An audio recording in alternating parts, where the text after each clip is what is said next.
Conversation here, talk to you guys a little bit more about nearshore and offshore fishing tips, tricks, techniques, and more, and answer your questions live during the seminar here. So hopefully you guys are ready for a good time, and hopefully you'll have a few questions for me.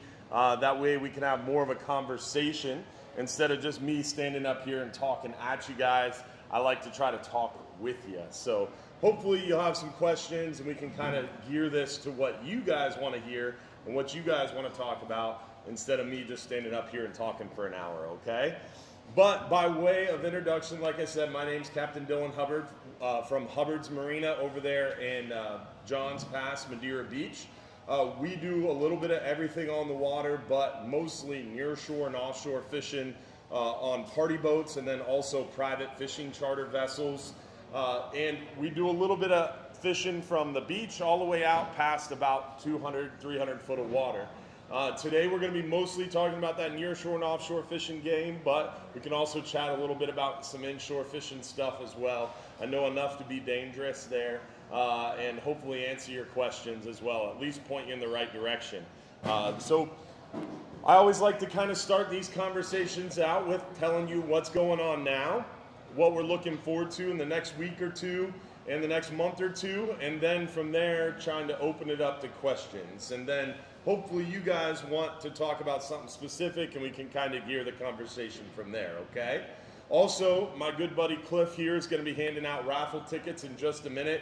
Those raffle tickets, at the end of the seminar, we're going to pick a lucky winner of a 5-hour half day for 2 guests and then a 10-hour all day for 2 guests as well. So if you hang out for the full hour, you're going to get a chance to win some free fishing trips as well. So can't beat that. As far as what's going on now out there on the water, near shore and offshore, we're really focused on our hogfish bite. The hogfish bite's been going really well. We've been catching quite a few hogfish on our 5-hour half day, 10-hour all day, our near shore private fishing charters. This time of year through about March, April, we do really well on those hogfish. Then also this time of year is an exciting time of year with gag grouper moving inshore. We typically get a lot of gag grouper action anywhere from around October-ish through January, February into March, April, depending on water temperatures. But keep in mind, gag grouper are going to close at the end of the year. So really from now until December or until New Year's Eve is your prime time for gag grouper. The cold fronts start to push those gags inshore, so a lot of those gag groupers, specifically female gag groupers, come inshore to like Tampa Bay area, Charlotte Harbor area, and they gorge on all that nearshore bait, get nice and fattened up and healthy, and then they make the big migration offshore to their spawning aggregations.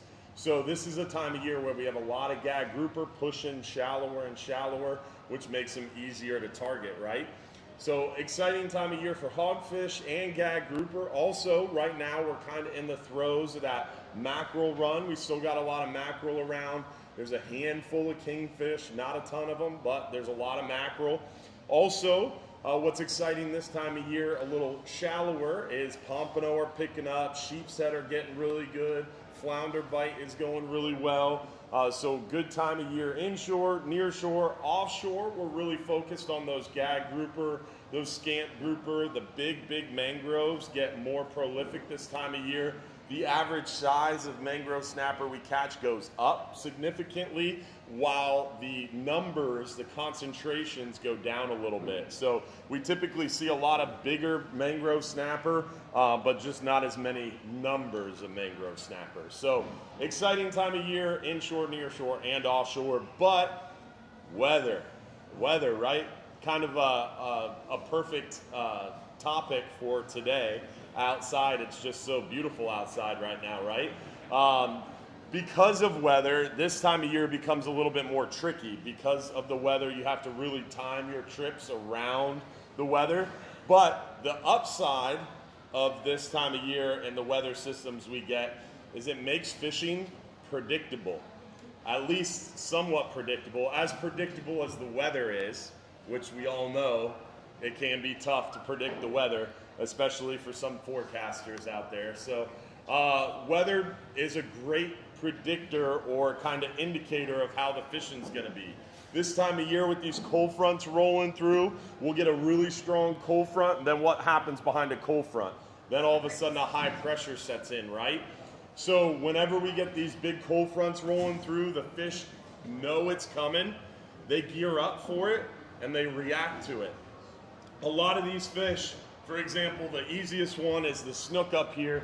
You can see the snook, it's got that black lateral line down the side of the snook. That black line that runs down the snook is its lateral line.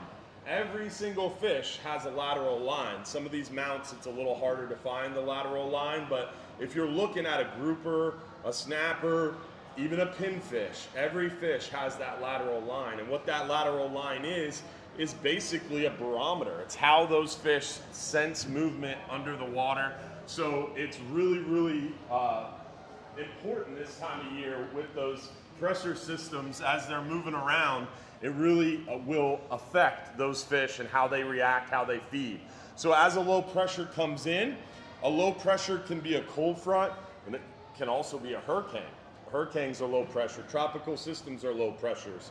So as one of those things press into our area, into the Gulf, the fish sense it. They sense it through that lateral line, their internal barometer. They know bad weather is coming. We can also do that as humans too, but not a lot of people pay attention to the signs. But you can actually feel the low pressure approaching. I never really understood it. My dad would always say, oh, there's a low pressure coming. I thought he was full of it, but it's really true. You can really pay attention to those signs, and you can feel it too. But the fish, the animals, they're much more in tune, and they know that low pressure is coming. So what happens? If a fish knows bad weather is coming and he's not going to be able to feed, what's he going to go do? He's going to go eat like crazy, right? So as those low pressures approach, the fish sense it, they feed really, really well. So really good fishing happens right before one of those low pressures come in. Then on the backside of a low pressure, what happens? We all go outside, the temperature might have dropped 10, 15, 20 degrees, the water got really stirred up. It might still be rough because it's blowing. A lot of times we'll get a high pressure right behind those low pressures. And the wind's blowing, the seas are up. It takes a day, 2 days, 3 days, all of a sudden the wind calms down. And then after the wind calms down, the seas start to calm down, and then the water starts to clear up. When you get back to that homeostasis, that original state of calm, clear, kind of normal weather patterns, the fish turn on like a light switch and they really get hungry. But that is a little bit harder to know when is that going to happen.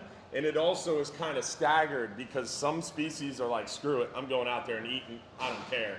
Other species are like, I'm going to wait till the weather's perfect before I eat. So it kind of staggers a little bit more behind a front. So the fishing behind a front's a little bit harder to say, all right, this is when the bite's going to be. Whereas before a front, you can kind of know, it's easy to tell, even looking at a radar, anybody can see, oh, there's the front. Before a front is a lot easier to fish on, and it's a lot more predictable. That's why you hear a lot of times these boats, these fishing boats getting stuck offshore in really bad weather this time of year. Some of those commercial boats that end up sinking, it's because they're fishing, they're taking advantage of that incoming low pressure. The movie Perfect Storm, same thing. Calm weather, they're stroking the fish, they finally found them, the fish are chewing, all of a sudden they get stuck in a storm and end up, you know, the end of that movie. But so that's the same idea. That's why boats get stuck in hurricanes, is they're taking advantage of that prefrontal, that pre-low pressure bite. So, long story short, this time of year is exciting because the fishing becomes a little bit more predictable, but our lives are ruled by the weather. And it makes it really frustrating if you're like, say, one of those people that has a 9 to 5, Monday through Friday, and your only day to go fishing is Saturday and Sunday. Unfortunately, if a front's coming through Thursday afternoon, Friday, you're kind of up a creek without a paddle because the weekend's going to be kind of blown out. It's going to be tough to get offshore. However, you can find other things like sheep's head fishing.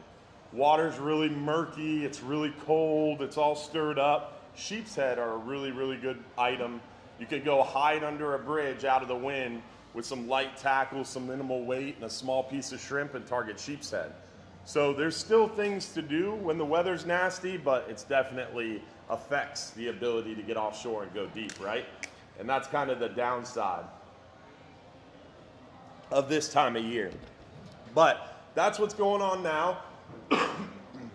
As far as what we have to look forward to, what we're looking forward to now is just more of that wintertime pattern. It's not really going to change much over the course of the next maybe 3 or 4 months. What's going to really set in is that wintertime pattern, because right now we're in that like transitional period where some fish are still in that like late summer, early spring mode. For example, snook. There's still snook in the pass, which normally by now they'd be gone, but they're still kind of transitioning from their summertime beach pass fishing to all of a sudden their snook moving back up into the creeks and bayous. So right now we still have a little bit of that transition left, but we're definitely on the backside of that transitional period. And what I mean by that transitional period is just that fish transitioning from summertime to wintertime, or hot water to cold water. We don't really have so much summer and winter as much as it is. We have a time of year where the water's really hot. We have a time of year where the water's generally cooler. And that's what's happening right now. And it's a great time to get out there on the water. This transitional period is my favorite time of year to get out there and fish. Once it starts getting into that all-out wintertime pattern, the best time to get on the water is right between those fronts. For example, this week, that would be Thursday and Friday. We've got a big blow right now. Tomorrow it's going to calm down a little bit. Wind's going to die down a little bit. Looks like Tuesday and Wednesday, rain chances are going to be high. There's going to be some disturbances. Thursday and Friday, sun's going to come out. Wind's not going to be blowing. Seas are going to be calm. Saturday right now, Sunday, looks like the forecast is pretty high, right? At least last time I looked at it, for another blow. So that means the backside of this cold front, right before the next cold front, great time to go fishing. So that's what I mean by a little bit more predictable. Got to kind of look at the weather, look at the advanced forecast, and then keep checking it. Find that little weather window. Maybe request off work if it falls during the middle of the week. But that's what's going on now. How about questions? Do you guys have anything you guys want to talk about? Yes, sir. The redfish this time of year, redfish is an inshore fish. I know enough about it to be dangerous. Redfish is not necessarily something I target every day, but this time of year, those redfish are on the backside of their spawn. We've seen big schools of redfish move offshore right there on the backside of Ian.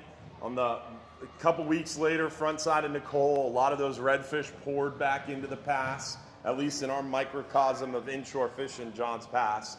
And we saw a lot of redfish come back inshore. So now what's happening is water's starting to get cooler. We're starting to get those fronts. A lot of those redfish push up into the bay, up on the mangroves, the mangrove shorelines, the grass flats, the oyster bars.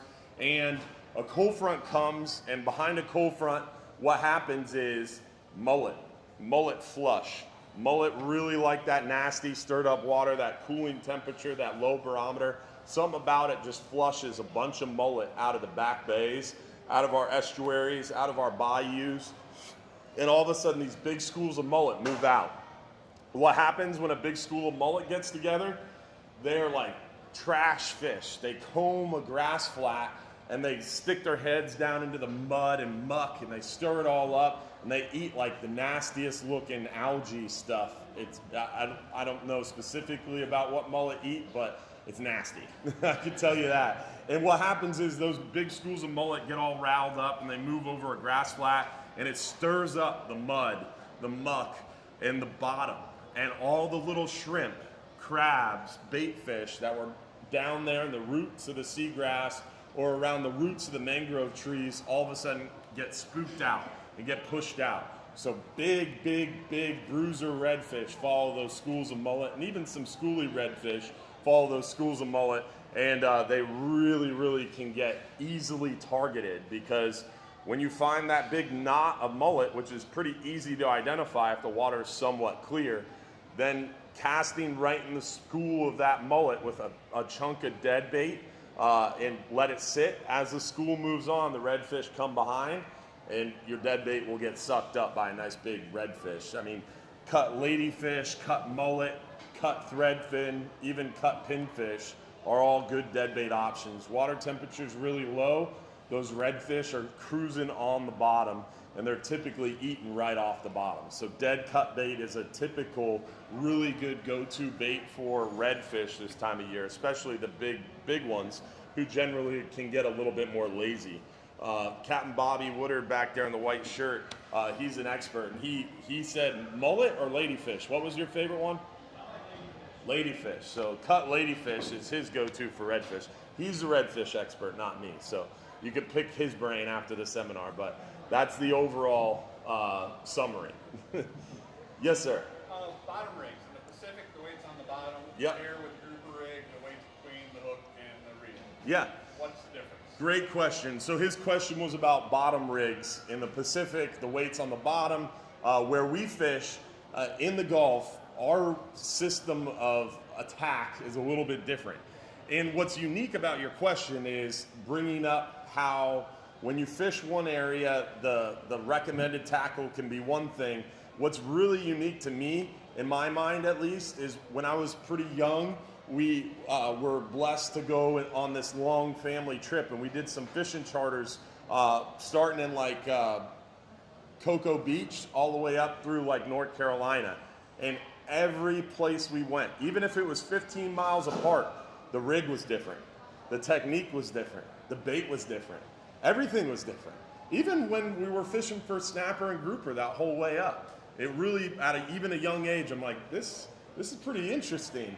And we see it a lot on party boats. You get a party boat group together and you'll have people from all over the country, all different walks of life, and everybody has different tackle, different techniques. Their grandpappy taught them a certain way, you know? And everybody has a different approach. And sometimes you get on the boat and you're looking at them like, I don't know what that is. That doesn't look like it's gonna catch anything. And then you get out there and they're catching stuff on it. And then all of a sudden you start to learn. And we've been blessed to do it for a really long time, so we kind of, over time, perfect our craft by picking up on different things.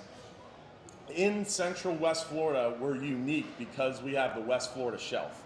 So we have a very large, sprawling area of bottom fishing. I was actually talking to one of our captains this morning who went down Southwest Florida and attended a seminar by this really, really popular, very notable slow pitch jigging guy, Benny Ortiz. And he was asked, what's the best area to bottom fish by these guys from the east coast of Florida? And Benny, without hesitation, was like, oh, right here, Central West Florida, Southwest Florida. And that's because of the West Florida shelf. If you go down to Southeast Florida, like Miami, Jupiter, people go out of there, you go 4 or 5 miles, even 2 miles in areas, you're off the shelf. You're in 2,000 foot of water, 1,500 foot, 2,000 foot, which is great if you want to go bill fishing or you want to go catch a wahoo. But if you want to catch a gag grouper, it's terrible. Where in Central West Florida, we can go 100 miles and we're not off the edge of the shelf. It takes a lot longer for us to find deep water, but that means we have a very expansive area of bottom fishing habitat, ledges, rock piles, different areas that are going to promote more structure to house those bottom species. So, what was your question? Rigs. So, as far as rigs go, a product of the area being so great is we get a lot of pressure. A lot of people come to this area because the bottom fishing is so great, which is awesome. It's always good to have people out fishing and getting excited about fishing. All my stuff's gonna be dripping because it rode over here in the back of the truck in the rain. But why we get a lot of pressure, so our fish see a lot of hooks. So one of the things that we use to help offset that is what I call a fish finder rig. Some people call it a Carolina rig. It's a slip sinker, an egg sinker rigged as a slip sinker. And what that means is the weight can go up and down the main line unrestricted. There's nothing stopping that egg sinker from moving up and down the main line. Then you have a swivel, about a 4 to 5 foot leader. I like a longer leader personally, but everybody has their own preference. About a 4 to 5 foot leader, and then your hooks. I like using, when I'm using dead bait offshore, I'm always gonna use a double snell rig. So that way I have 2 hooks in my dead bait. Live bait, single hook rig, dead bait, double snell rig, all the time, in my opinion. Then what this slip lead does is it enables me to drop down, excuse me. It enables me to drop down, and when you drop down to bottom, you're able to hold bottom and present that bait naturally and feel the bite in the most effective pattern while not disturbing the bait on the bottom. Because what happens is some folks in other areas will use a sinker with a swivel on either side.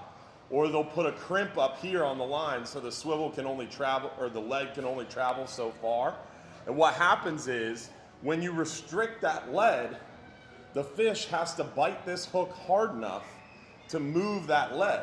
So if you're using a 6-ounce lead and it's not a slip sinker, that fish has to put 7 ounces of pressure on that hook before you're ever gonna have that tip move. Whereas right now I'll demonstrate, all right, my lead's on the bottom, my hook's on the bottom, and everything in mind, keeping the line tight enough to feel the lead but not disturb it on the bottom. If the fish just barely touches that hook, watch that rod tip, it's moving. Even if the fish breathes on the bait, even if my pinfish is over here moving its tail, my rod tip's going nuts. That means with this slip sinker, I have direct contact with my hook. There's nothing restricting my ability to feel that hook move. So a slip sinker is very important for that reason, is it gives you a more natural presentation, gives you more effective contact with your hook, and it's gonna give you a overall better presentation to a really leader-shy smart fish.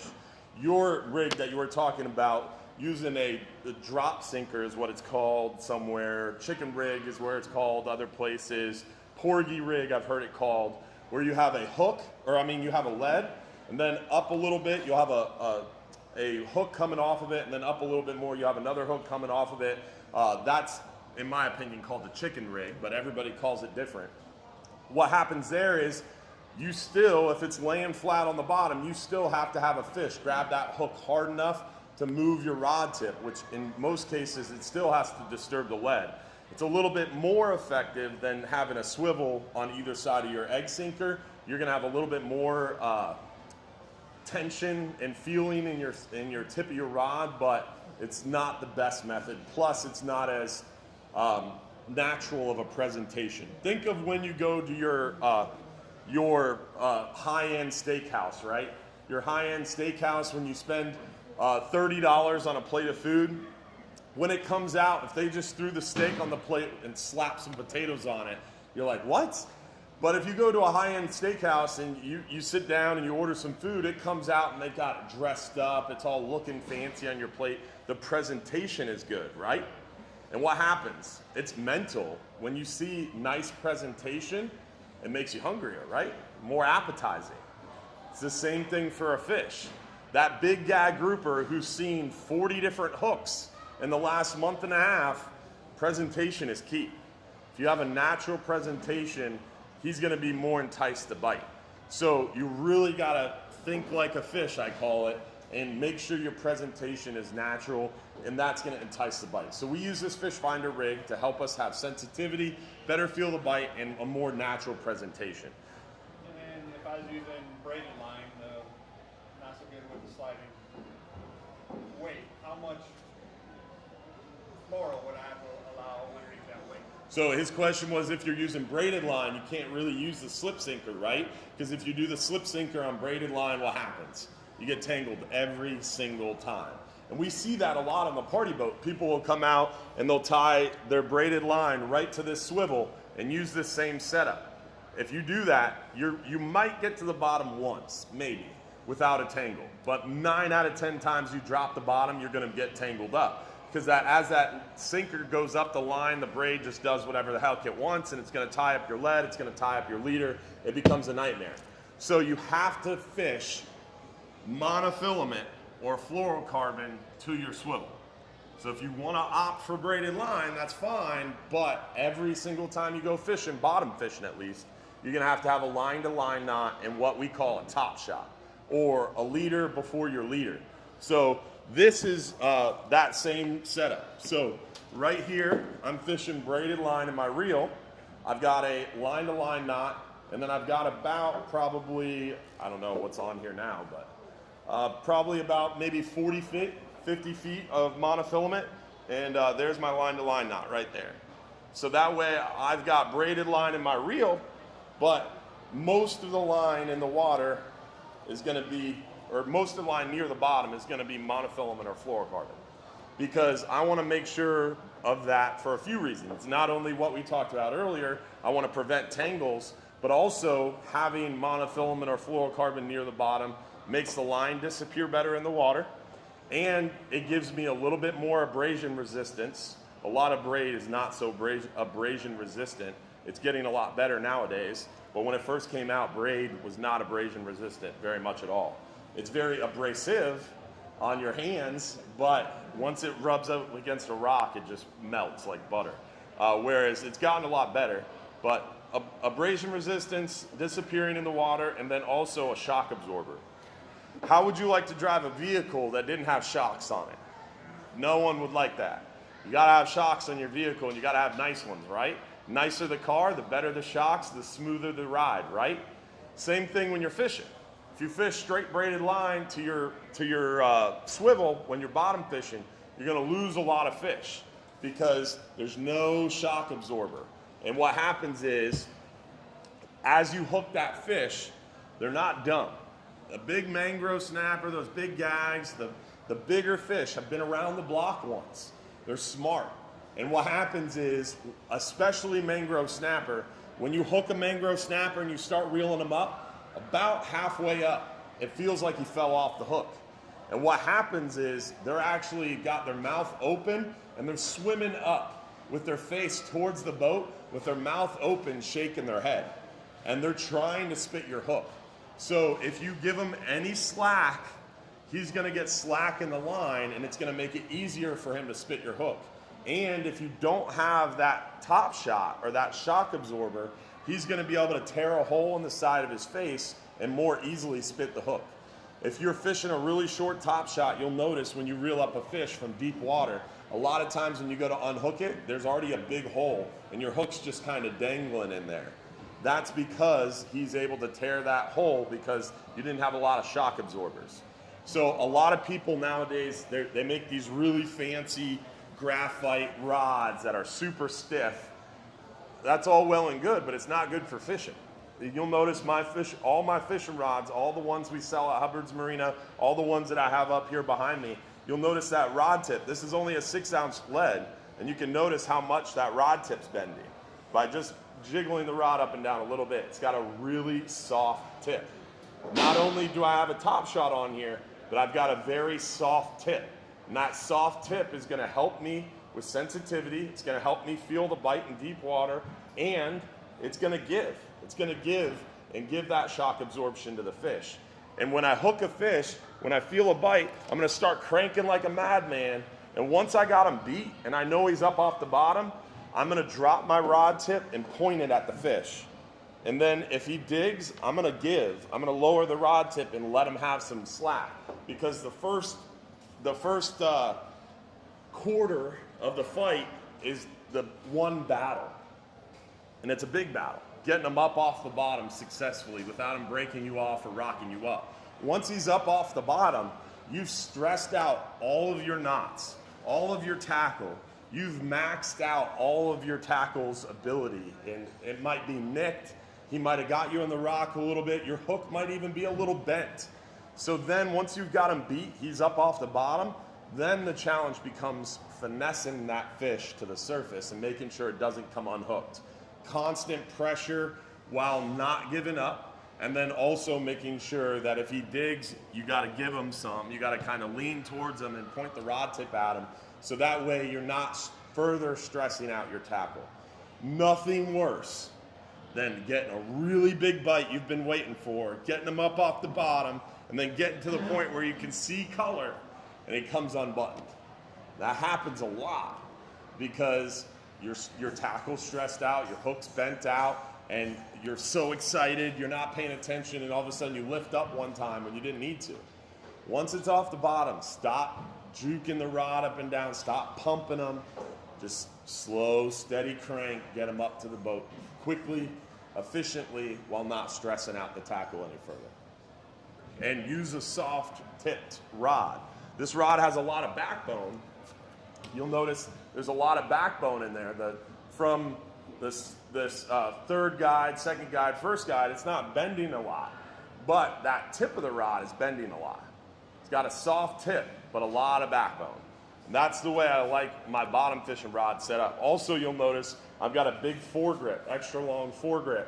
That way, when I start catching a bunch of fish, my hands get slippery and slimy. I have a lot of room to grab. And also, if I get a really big fish on, I can put this soft foregrip on the rail of the boat and use the rail of the boat as a fulcrum. And then I put my body weight, which I got a lot of it, on the back of the rod, and the rail acting as a fulcrum and my body weight acting as a lever gives that fish nowhere to go. I'm able to really wind on that fish and stretch out my tackle and really put a lot of pressure on the fish that way. Also, I've got a longer butt. My rods have the custom rods that we design have an extra long butt because I'm a little bit of a taller guy. Plus, I want that reel further out. That way, when I'm cranking, I'm fully extending my arm and giving more pressure to the reel. A lot of rods have these short little butts, and then I'm up here like trying to crank like this. It makes it a lot more difficult. So I like a really long butt for that reason, and a long foregrip for that reason too, with a soft tip and a good backbone. That's what I'm looking for when I'm looking for a rod. Yeah? You start in low gear, and then once you get them up, you switch into high speed? So that's a great question. Starting in low gear versus starting in high gear when you're using those 2-speed reels. I've practiced a few different things and tried a few different things. I would say when I first started fishing with the 2-speed, I would really keep it in high gear all the time. And then when I get a big fish on, work on switching to low gear, because that way I could get up a lot of slack quickly, set the hook quickly, and then if I was getting mossed, try to switch it to low gear. But in order to switch to low gear, you got to stop cranking for a split second, and it's really difficult to do fast. So what I've started doing and what I've been having a lot more success with is if I'm dropping a big bait for a big fish, I do it in low gear because I'm hoping for a big fish. And I'm not going to set the hook until I get that big bite. So I do it in low gear for that reason. And you just got to remember to crank twice as fast because you're in a lower gear. Whereas once I get them up, I even switch to high gear, which makes it harder on myself, but it lowers the torque of the reel, and it's going to finesse that fish up from the bottom for me. Just switching the gear on the reel. So most of the time I would say I start in high gear if I'm fishing dead bait or smaller baits, and then I'll switch to low gear if I'm getting really, really worked. But if I'm dropping down a big bait for a big fish, I'm starting in low gear. But you really need to look at the reel you're using for the job. If I'm going after a grouper or a amberjack or a bigger fish that I might need lower gear for, you want to make sure you have the right reel, right? So some people will, when I say that, I say it with caution because I'm talking about using a Saltiga LD50 with 40 pounds of drag. If you've got a Saltist or a Speedmaster or a Penn Fathom, you might as well leave it in high gear all the time because you don't want to drop down a big bait with that type of reel. It doesn't have enough power. You need to have 40, 45, 50 pounds of drag if you're going to drop down a big bait for a big fish. If you have 35 pounds of drag or less, don't use a big bait because you're going to get a bite and you're going to lose that fish to the bottom unless you just get lucky. So you really want to have the appropriate amount of drag to tackle the fish that you're targeting. If you can catch a big 25, 30 pound gag consistently and often with a reel of 30 pounds of drag or less, 35 pounds of drag or less, congratulations. You found a really good area with no relief. But ledges, rock piles, reefs, you really need a lot of drag to pull that fish up out of that wreck or out of that bottom without them breaking you off. Good question. Yes, sir.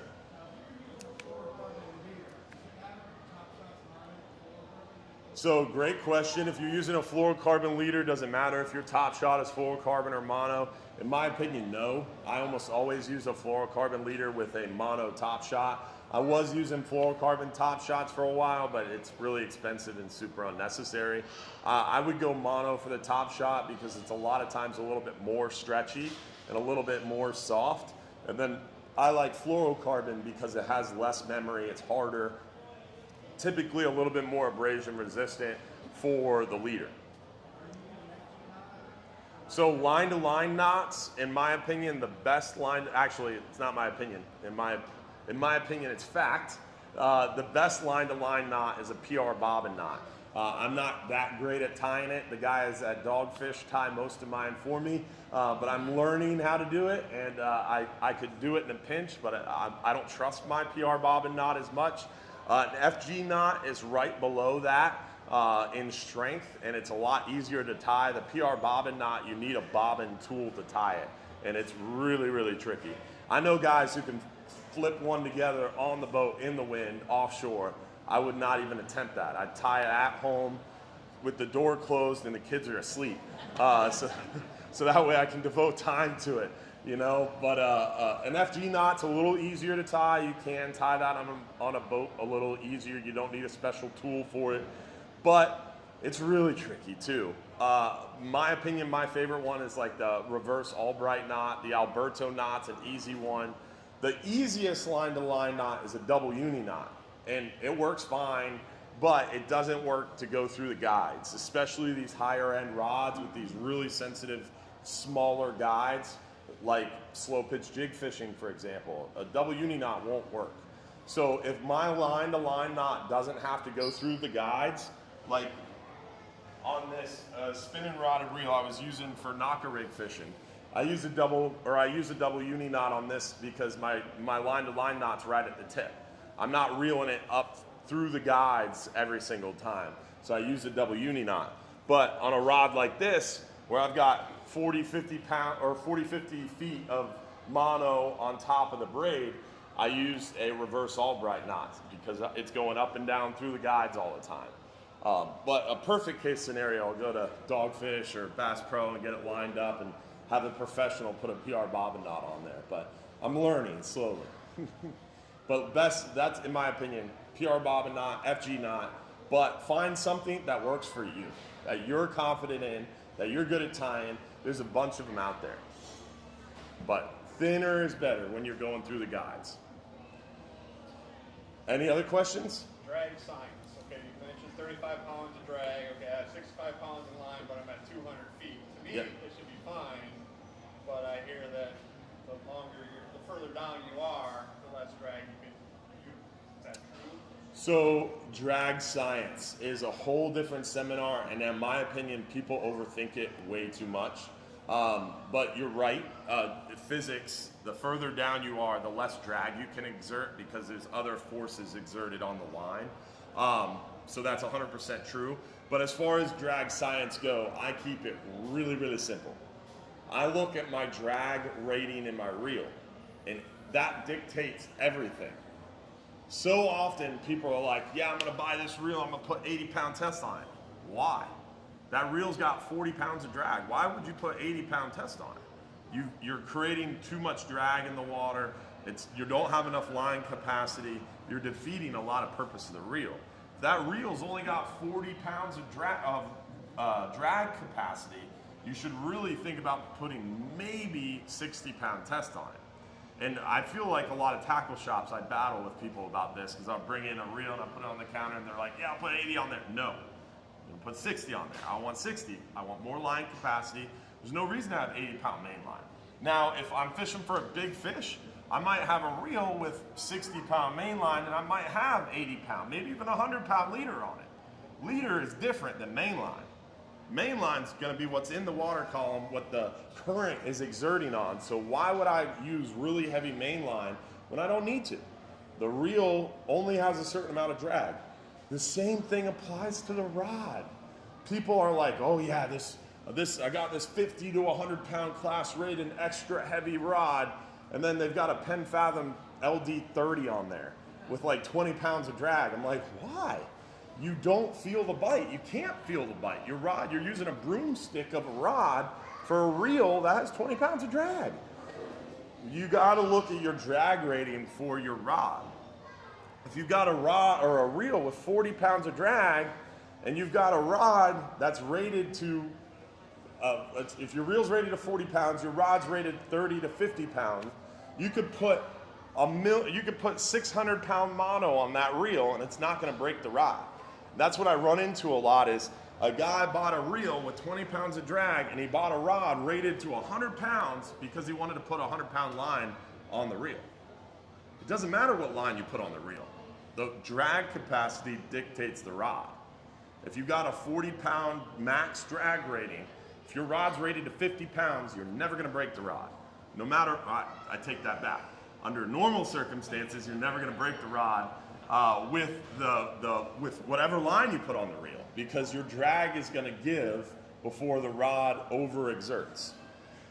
So look at your max drag rating, think about your main line, then think about your rod. Use the lightest possible rod for your reel to give you more sensitivity. And think about when you're shopping for rods, thinking about a rod, especially for bottom fishing here, specifically for bottom fishing, a nice light spongy tip with a good backbone, because you're gonna be able to have increased sensitivity. It's gonna change the game for you offshore. My rods, the way I have them built, I can feel a pinfish fart in 200 foot of water.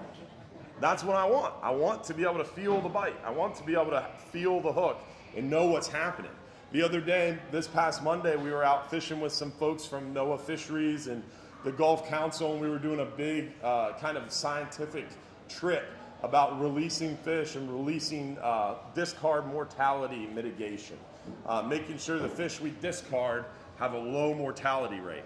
And we were out there fishing, and the bite was really soft, meaning it was kind of picky. The bite was really soft, and the same thing happened on this 39 ounce. You'd feel a little tap, or maybe a little tap or two, and nothing else. But if you slowly lifted up your rod just a little bit, all of a sudden he'd be sitting there, you'd feel some pressure, and if you started cranking, you had fish on. If you felt that little tap and you did nothing, another minute or two, your bait was gone. They're just sitting down there sucking on the bait, and they suck it right off your hooks. It's super frustrating unless you have the appropriate tackle and you're feeling for it and you know what's going on. All right, the bite's a little slow. The first stop, it took me a while to get dialed in, but then I realized, all right, bite's soft. I'm waiting for it. I feel it. Then I give it a few seconds, and I just slowly pull the rod tip away, and often they were sitting there, and you were able to put the hammer down and catch them. And everybody else is like, how are you catching fish? And it's because you have the right tool for the job. You can feel the bite and adjust to what the bite's doing. And the same thing happened on this 39-hour trip that got back in this morning. I was talking to some folks. One gentleman limited out on mangrove snapper, limited out on gag grouper. Talking to another gentleman, same thing, total limit of grouper and snapper. Next person walks by. This was the worst trip I've ever been on. I was like, whoa, all right. So I started talking to people, and that's what happened. It was a really slow bite. It was a really picky bite. And the people who caught their limit of mangrove snapper and gag grouper were more experienced anglers with the appropriate tackle who felt the bite.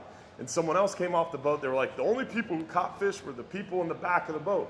And in my head, I'm, all right, this is a common one. The people who fished in the back of the boat were people who fish every week or every other week or 20, 30 trips a year. They're super experienced fishermen. So it appeared to average Joe angler that only the back of the boat caught fish. That's not true. The most experienced anglers caught more fish because they were able to feel the bite and adjust and knew it was a soft bite. So you had to work a little bit different. You had to change your tactics a little bit. So you really got to respond to what's happening on the boat. And what I often encourage people to do, especially in a party boat setting, is watch other people. Homeboy over here is slaying the fish and you're not. Adjust. What is he doing that you're not? What is she doing that you're not? So a lot of times it's just about adjusting and trying to adjust on the fly, see what's working and why, and then adjust. All right? I don't know what the question was and how I got to that point, but any other questions? Any other question? Yes, sir. So slow pitch reels, slow pitch jig fishing is a great topic. We only got 10 minutes left, and that's really a 2-hour seminar. But slow pitch jig and reels, it really comes down to the reel. When you're slow pitch jig fishing, the jig is important because the jig is going to be what moves in the water and what entices that fish to bite ultimately. However, the rod, the slow pitch jig and rod that you're using, puts the action on the jig. So you could have the best jig in the world that catches the most amount of fish in the world, but if you don't have the good rod, it's not going to give that jig the right action. You're not going to catch the fish. So the jig's important. The rod is super important because it gives the jig action. Once you've hooked the fish, it all comes down to the reel. Because when you're slow pitch jig fishing, you're using a reel that's like a feather. Super thin. I looked at mine in the garage. I was like, should I bring it? Nah, no one's gonna ask me a question. And of course, someone asked me a question. But a slow pitch jigging rod is super, super thin, super soft. There's no backbone. So the rod isn't gonna be what lands the fish. You're not gonna be able to horse a fish up with a slow pitch jigging rod. It's all finesse. Once you hook the fish, you're pointing the rod tip at the fish, trying not to really bend the rod very much. It's all about the reel. So you're fighting the fish with your reel. So it is very important when you're slow pitch jigging to have a very nice reel because you need a lot of drag. My slow pitch jigging reel that I like using is my Saltiga 35JH. And that small little baby reel has as much drag power as a big LD50 does.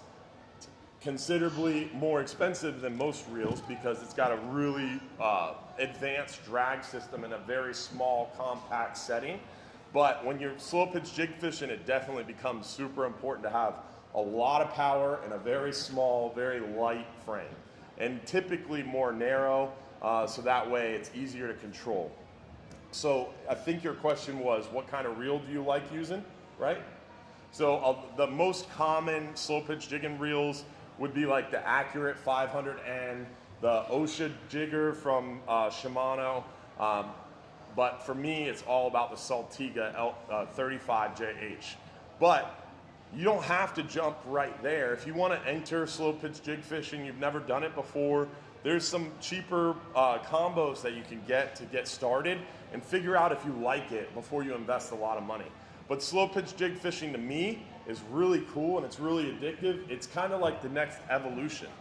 What happens inshore? When you start inshore fishing, how do we all start? You start from a dock or a seawall with your Walmart setup and your cut squid. And then you learn, all right, this bridge at this time with this live shrimp, I can catch a snook. And then all of a sudden you might be on a kayak or a paddleboard or a canoe. Then all of a sudden you get a flats boat and you start experimenting with jigs and you've got your trolling motor and you're trolling a motor around a flat, throwing a lure, and then you're in the redfish series and you've got tackle boxes full of shit and you're all of a sudden you're evolving, right? It's the same thing offshore. To me, the slow pitch jig fishing is like the next evolution of you figured out dead bait, you figured out live bait, you're catching a lot of different fish. It's a different technique, different tool in the toolbox, but it's definitely more of an advanced level because you really got to be able to visualize what that jig's doing and have a lot of contact with the jig. And it takes a lot of practice and finesse. So master the dead bait, the live bait, figure it out, get the feel for it, then add that to your repertoire of maybe trying it just with a normal rod and a normal reel. Then if you want to invest in a reel, there's some kind of entry level stuff you can get into, like there's some slow pitch jigging rods,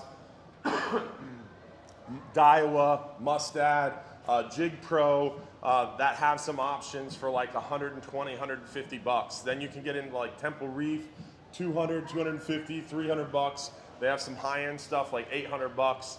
Temple Reef is my favorite kind of middle to high-end slow pitch jig rod, but Jig Pro has a lot of good options too.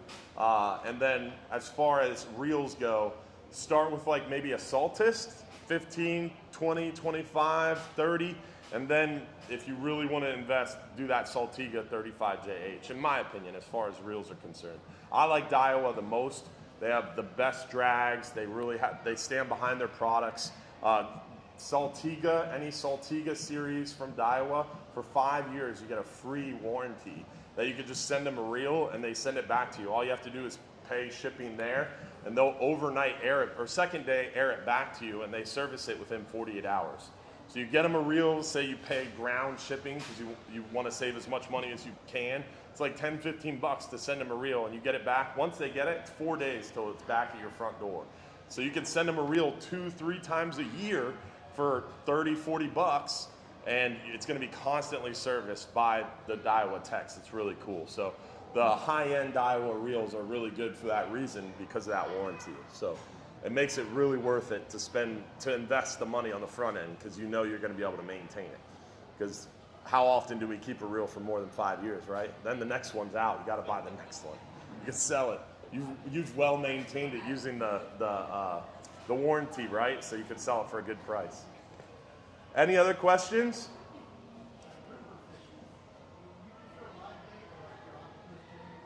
So for what kind of grouper? Red grouper, I like dead bait.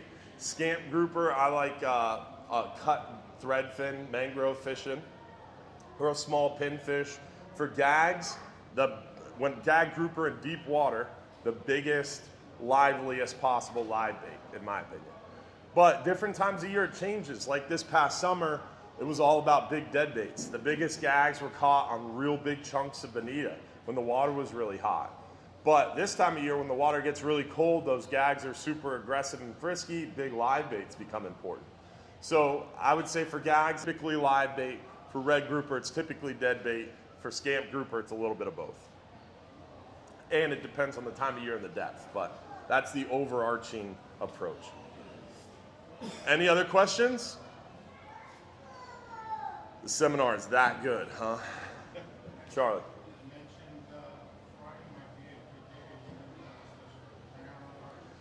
Potentially, it all depends on the way the weather falls and what boats are available when. But that's a good question. It's a good option. Yes, sir. How deep can you catch hogfish? How shallow can you start? I've caught, or I didn't catch, but on my boat we caught a keeper-sized hogfish at the dock over at Gators. So, I mean, you could catch hogfish as shallow as 10, 12 foot of water. But generally, you're going to want to start about 30 to 40 foot of water. And you could catch them as deep as 250 foot. Some of the biggest hogfish we've caught have been in and around the middle grounds and elbow. But I would say 90% of the hogfish that are targeted and caught are between 30 and about 80 foot of water. Really about 40 to 70 foot of water is kind of prime. So a hogfish, also most commonly called the hog snapper, is not a snapper. It's in the wrasse family. So a hogfish is generally going to be near the bottom or a little off the bottom, and they're cruising looking for crustaceans. So they're looking for shrimp, crabs, any sort of crustacean generally is what you're going to catch hogfish on. And they're typically anywhere from shell bottom to flat hard bottom to really the best hogfish bottom is an area of expansive flat hard bottom with a lot of shells and sea fans. They hang around the sea fans and the forget what they call it, black coral and stuff like that. The coral that comes up and kind of grows like a palm frond underwater. And they really like that type of bottom. That's the bottom for hogfish. But they also will assimilate with small ledges and rock piles and stuff like that. The problem with hogfish is they're in the wrasse family. They're not a snapper, so they're not aggressive at all. So, great question too. So, like I was saying, they're in the wrasse family, not the snapper family. So they're super unaggressive. They're very leader shy, and they generally will kind of be the last fish to bite. So because of that, you typically anchor up to fish for hogfish because you're targeting a specific area where you know hogfish are, and then you're fishing hard and getting those other aggressive fish out of the way, and then the hogfish will start chewing. So we can cheat a little bit on a party boat when we go out there on a half day or all day. We've got 40, 50 people dropping lines down and using shrimp and squid. They help us catch all those aggressive fish and get them out of the way quickly. If you go out there in your own boat or on a 6-pack private charter boat, you might have to fish a spot for 30 minutes, 40 minutes to get past a lot of the white grunts or what we call gray snapper and get those more aggressive fish out of the way. And then you start catching a few porgies, and then all of a sudden you catch hogfish. And then you catch a few hogfish, and then a few minutes later the bite shuts off. And you got to move, anchor up again, and start that whole process over again. Whereas on a party boat, it's a little bit easier sometimes to get the hogfish chewing because you have so many people dropping so many different baits in the water, gets the smell going, and a lot of times we can catch them a little bit quicker. Whereas like normally on a 6-pack boat, I wouldn't expect to start seeing hogfish come up if their bites average for a few minutes, 15, 20 minutes at a spot. Whereas on a party boat, sometimes it can be within the first 5 minutes, someone will catch a keeper hogfish. So it depends on the area, it depends on the bite. Sometimes they're really worked up and they'll bite more quickly for you. But overall, they're very leader shy. They're cruising just on or above the bottom, looking down for crustaceans. We got time for one more quick question because we started a little late. Catching more fish on like 5 hours of hogfish or 10 hours? Great question. So as far as Hubbard's Marina, what do we catch more hogfish on, a 5-hour half day or a 10-hour all day? I would say without a doubt, 9 out of 10 times it's going to be a 10-hour all day that gives you a better chance at hogfish because we have more time. We have more time to target them. Plus on a half day, the average angler, the majority of anglers going on a half day, 5-hour half day, it's kind of our fun for the whole family beginning anglers trip. So most of the people on the boat have never fished before, or it's their first time, or they've got their family with them who have never fished before. So our goal on a 5-hour half day is quantity. We're drifting, trying to catch as many gray snappers as we can, or white grunts. We might anchor up if the weather doesn't allow, like if the current's moving really fast, the wind's blowing really fast, we can't really drift, we'll anchor fish. We'll catch more hogfish on a 5-hour half day when the weather's a little bit bad or the bite's a little slow. When the bite's slow on the gray snapper, we get more hogfish because there's not as many aggressive fish biting. And so the hogfish will be a little bit more aggressive. We don't typically chum. On a 10-hour trip, we will catch more hogfish because we're going to anchor fish more often. We're not as concerned as much about quantity as we're concerned about more quality. We're a little deeper. We have more intermediate to a little bit more advanced anglers. We're out there targeting hogfish. That's our targeted species. So we have a lot more time, twice as much time. We're out a little further. We have more advanced anglers. So we typically will catch more hogfish on a 10-hour than versus a 5-hour. But to answer your other question, do you chum?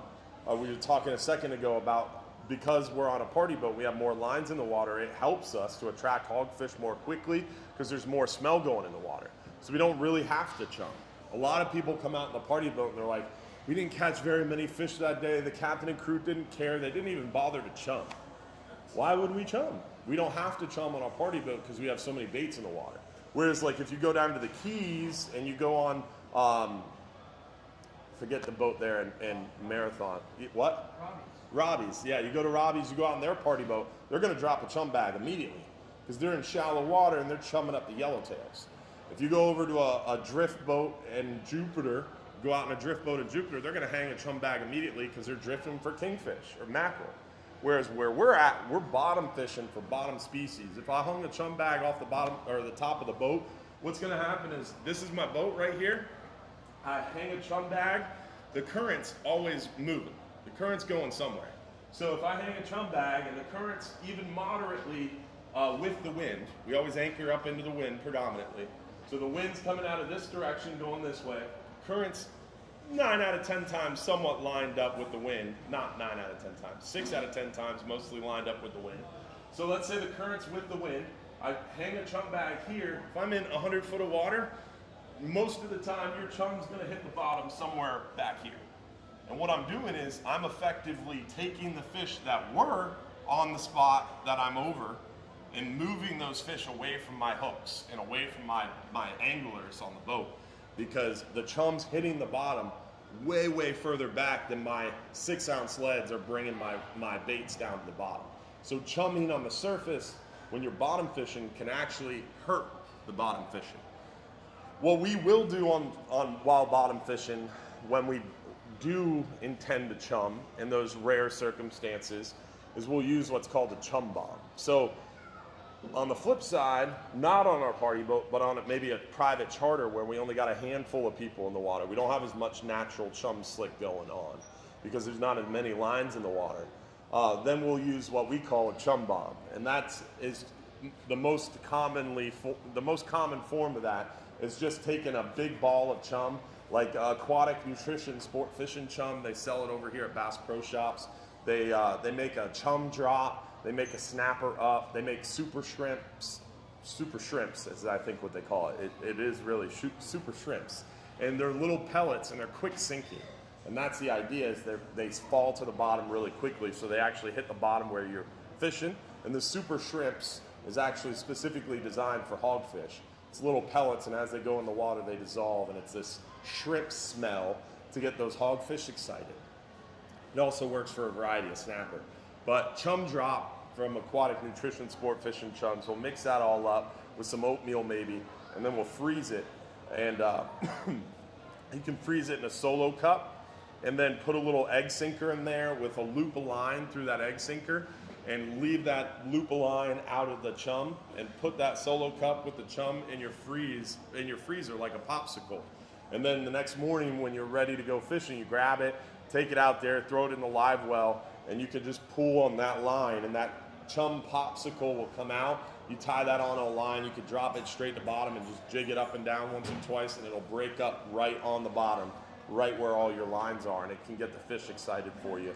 Or just use a brown paper bag, put a bunch of stuff in a brown paper bag, and then instead of having a hook on your leader, you just put 2 or 3 leads in a swivel, put that brown paper bag over those leads, put a rubber band on it, send that down to bottom, jig it up and down once or twice. The brown paper bag will open up and it'll release all that chum on the bottom. But you are littering, so we don't endorse that. But paper bags do dissolve, so use recycled paper bags. You can use a chum bag on the anchor. That is another kind of hack to bottom fishing. But you got to remember, a lot of times your anchor, if you're fishing in deeper water, your anchor is going to be pretty far forward of you. So again, you're kind of pulling fish away from where your hooks are going. So it makes it a little bit challenging. Or you could just look at the current and throw chum up tide. But most of the time we don't chum. When we do chum, it's because we saw a wahoo swim by or a tuna swim by, and we're trying to keep that fish around the surface for a little while so we can throw it a flat line. Or if the fishing's really slow, sometimes we can chum to get those fish chewing on the bottom a little bit better. So most of the time we don't chum, to answer your question. We are unfortunately out of time, guys, but I want to remind everybody we do a fishing show every Sunday night on our Facebook, Instagram, YouTube, Snapchat, TikTok, Twitter, Trovo pages, and Twitch. So you can actually check out our social media, and tonight, 8:30 p.m., and every Sunday night for an hour, we do a live fishing show where we answer your questions live, and we talk a little bit about the weather. We show you some stuff on our website, and answer your questions just like we did just here. So if you enjoyed the seminar today and you want to get some more of it, or if you're next week you want to ask some more questions, join us every Sunday night on our Hubbard's Marina Facebook, Instagram, YouTube channels for our Sunday night live stream show. Don't forget to check us out on all those different social media channels. Make sure you follow our page. Check us out at hubbardsmarina.com. If you're sitting there and you're thinking like, hey man, I've got my own boat, I'm never going fishing with you, still use our website. Our website is a really great resource because it has the fishing regulations.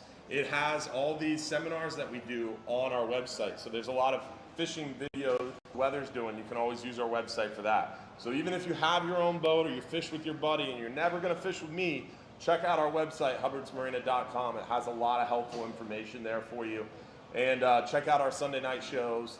And don't be afraid to drop us a line or give us a call at the office or stop by, and we can chat more about some of the stuff we talked about here today. Now, Cliff, are you going to do the thing? Yeah. Cliff's going to make a few announcements here, guys. After Cliff is done, that's when we're going to do our raffle for the free trips. Now, we gave out raffle tickets at the beginning of the seminar. You guys were here early, so I'll make sure you got some. But if you weren't here at the beginning of the seminar, guys, we don't give out raffle tickets late, so it's fair to everybody who was here at the beginning of the seminar. Cliff, these two gentlemen didn't give out tickets, and they were here from the start. Well, I just happen to have their two right here. Perfect. All right, so everybody who was here when the seminar started has their raffle tickets. We're going to do that raffle as soon as Cliff is done. If you don't win a free trip or you didn't get a raffle ticket, tune in tonight during the live stream show. He was also here from the start as well. I think these three didn't get tickets. But every Sunday night we do that live show. We give away a lot of free trips during the show as well. And we have Black Friday coming up, right? So our Black Friday sale starts Black Friday and it runs until December 17th. So don't come out Black Friday. No one wants to go to the shop Black Friday, or Hubbard's Marina may be pretty far down on your priority list for Black Friday. Join us Black Friday through December 17th. We've got a lot of deals on our rods, reels, tackle, apparel, lots of stuff in our shop. And on Black Friday, we're giving away free trips if you spend money in the shop. Every $50 you spend in the shop gets you a raffle ticket. We're going to give away a 5-hour for two and a 10-hour for two Black Friday. Plus, we've got a crawfish boil. Every final Friday, every last Friday of the month, we throw a big party out in front of our shop. And Black Friday is our first one, our inaugural one. It's going to be a huge crawfish boil. We've got free food, free beer, free drinks, and free crawfish. So join us Black Friday from 6 p.m. to 9 p.m.